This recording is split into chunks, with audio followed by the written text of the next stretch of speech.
Chads, it's time. We got new merch coming to the Browntable Crowd-Made store. Look how absolutely ballin' these guys look. We got the Messy Table shirt, and we also have the Interstellar Ranger Commence First Day shirt. The Messy Table shirt is there to stay, but the IRC shirt will be leaving the store on April 10th. This is all to celebrate the show's first episode on April 2nd, 2022. I'm glad you're excited. Come on, you can't say that you aren't excited. So make sure to get that shirt before it's gone for good. You know what's funny? Checking the Turning Red reviews, a lot of them have this issue with relating to the child protagonist and relating to the overall story of Turning Red, which is really interesting to me because it's based in Canada, on Earth. It's about a 13-year-old girl, a human being, and people are treating this like an alien story. And it's really odd, especially considering that it's a Pixar movie and Disney Pixar has always made movies like A Bug's Life, Ratatouille, Monsters Incorporated, and I've never heard this issue of relating to the protagonist. And hey, even if you can't really perfectly 100% relate to the protagonist, it's the movie's goal to make you relate to this protagonist because of what they're going through and how they're feeling, and it offers you a different perspective. It offers you a perspective that isn't your own. That's what movies are supposed to do. So it's kind of interesting that that's kind of a thing that's been going on, as well as how, if you check out the user reviews for this movie, there's some reviews of moms going like, I can't believe I let my child see this movie. And it's a little odd because there's really nothing wrong with it. I don't know if the editor will be able to find this review, probably not, but there was a review I saw that was like, oh man, I showed this to my 9 and 10-year-old boys, and like now they're asking what periods are? What am I supposed to do? What am I gonna do? Like, this is awful. How could you put this in a movie? And it's like, dude, that's like the most natural thing, like, in human history. Like, their kids can totally watch murder, but one of the most natural things that occurs to a woman, no, that's insane. You're insane, but whatever. That's my opinion. How's it going? Welcome back to Uncommentary, where I talk about what I want to talk about and you can't stop me. And today we're going to be talking about Turning Red, and I'm turning red with excitement. Actually, if you're still watching this video, because I feel like I came in a little strong, thank you. Thank you, you're still here. So, this movie, right? I had a lot of issues with it at the beginning. When I first saw the trailer, I was kind of confused as to what they were trying to do. It's like this girl, I was assuming would be humbled by the movie because of how kind of pompous and obnoxious she was being. I found it kind of cringe, the first trailer. And that was me at the beginning, and then when I watched the movie, I fully understood that this wasn't cringe because she thinks she's hot shit. This is cringe because she's 13. And the movie makes it clear that it's like just kids being kids and kids do really cringe shit, and it never makes it seem like they're superior to anyone else. They're actually kind of lame, and I love that. I love how the movie emphasizes, like, yes, in their minds, this is like, they're so cool, they're so awesome. Look, I have a bus card that they can use to take the bus, and they call themselves adults. Well, May does, the protagonist of the story. And the viewer takes this in, not really as like, oh, she thinks she's hot shit, but more so like, oh, she's a kid and has no idea there's a car. They're supposed to see a kid who thinks they're an adult and has no idea what they're talking about. So later, when she's actually confronted with adult stuff, like puberty and reevaluating her relationship with her mother, like that's when you start to realize this is what adulthood is like and not what she was assuming it was previously. And I find May to personally be a really relatable protagonist because she's just like us. She's supposed to be the cringy 13-year-old kid we all were. It's just that this movie is set in, the 2000s, and so some of us, we were older, or some of us are younger, but like this idea of like what a child is supposed to be and what they go through, especially in puberty, the movie really portrays that beautifully. And I think that one of the best scenes in the movie, the scene I was able to relate to the most, other than some of the family stuff, was when she decides to draw her crush and her together in her little notebook. And I remember this clearly because when I was like 10, I used to draw way lewder stuff than that.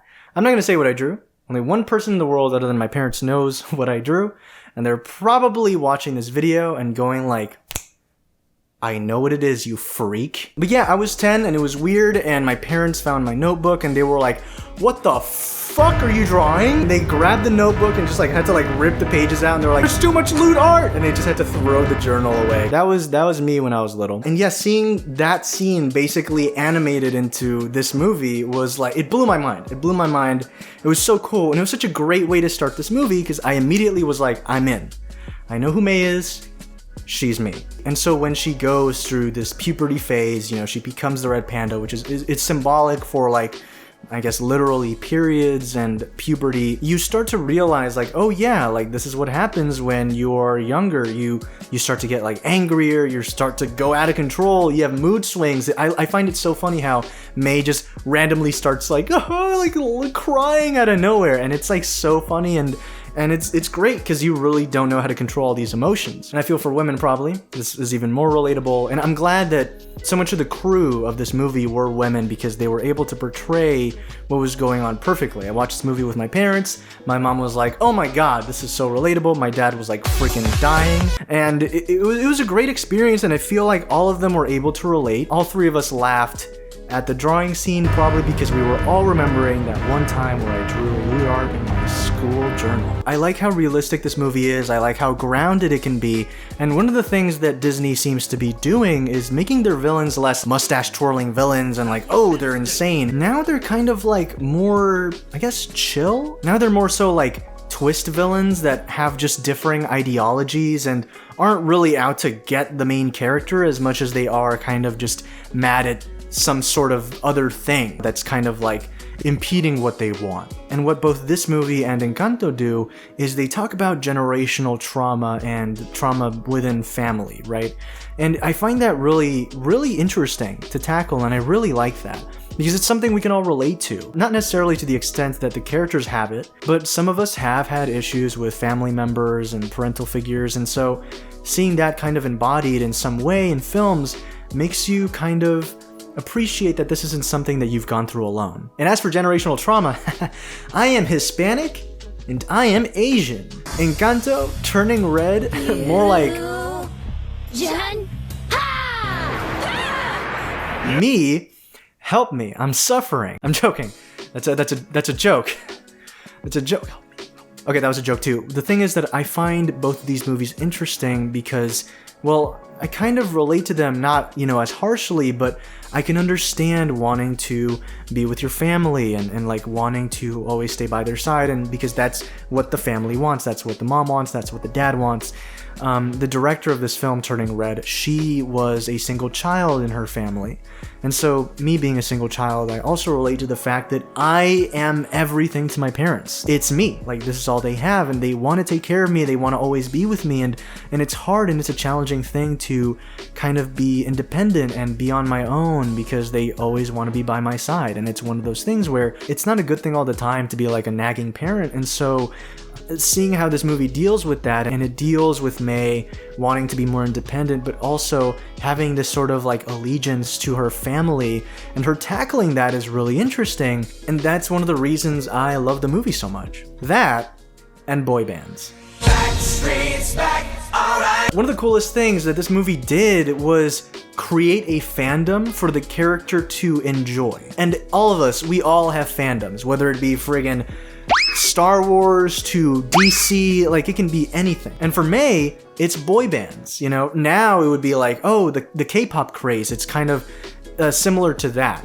And so seeing, this kid, how devoted kids can be to their fandom, and seeing that on screen is really funny, and it's really charming, and it's just one of the greatest things ever. And that's also a thing that ties into the overall theme. May has to choose between her independent life and her friends.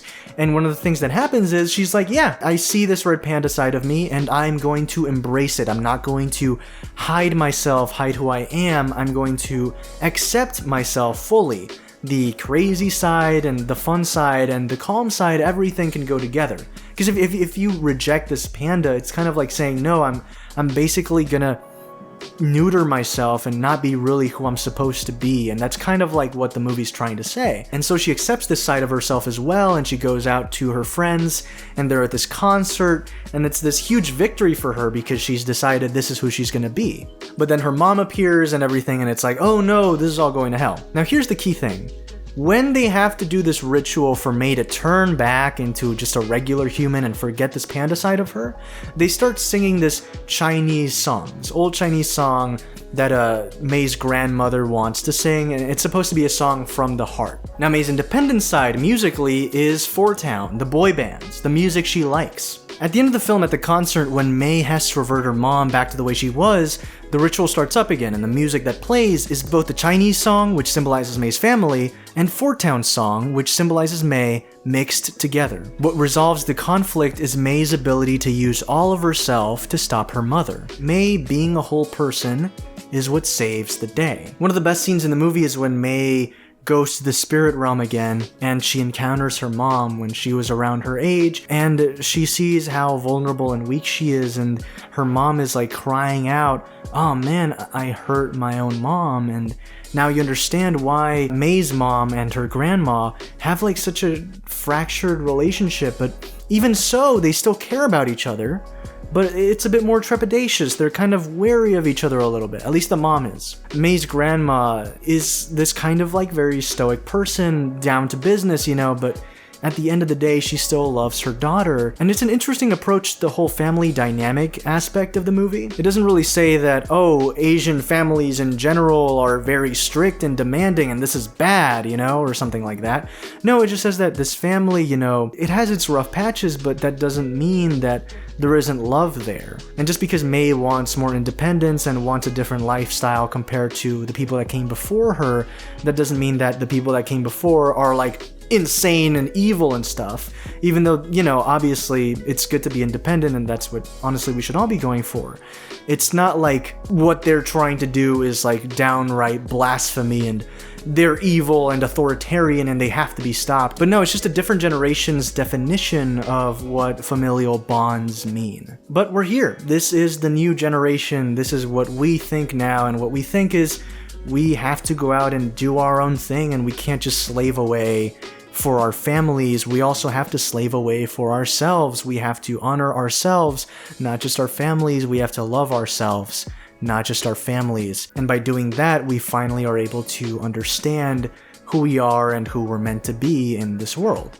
And I think overall that message in Turning Red is done beautifully. I've seen a lot of people comment on how, oh, this isn't Pixar's best, and I inherently disagree. I think one of the things that people expect from Pixar are like incredibly drama-riddled, emotional films which make you cry like 7 times. This movie was mostly lighthearted and had a lot of touching scenes, but it was never really like some dramatic, game-changing thing that makes you rethink life. I think sometimes movies should be allowed to be incredibly well-made, simple stories that make you feel things. Pixar movies don't have to be tear-inducing dramas to be good. And I think that the tonal shift from what Pixar usually does to Turning Red may have turned people off. And I hope people are able to revisit this film with a lens of like, this isn't meant to be like, oh, a dramatic film that's supposed to make you all emotional. It's a movie that's supposed to make you relate and supposed to make you understand and also reminisce on your own childhood and reminisce on your own relationship with your parents, whether they're still here or they're not. And that's why I really appreciate this movie, and I think everyone should see Turning Red, and I think it's a masterpiece. Yes. I do think it's really, really that good. Turning Red is better than Encanto. We don't talk about Bruce.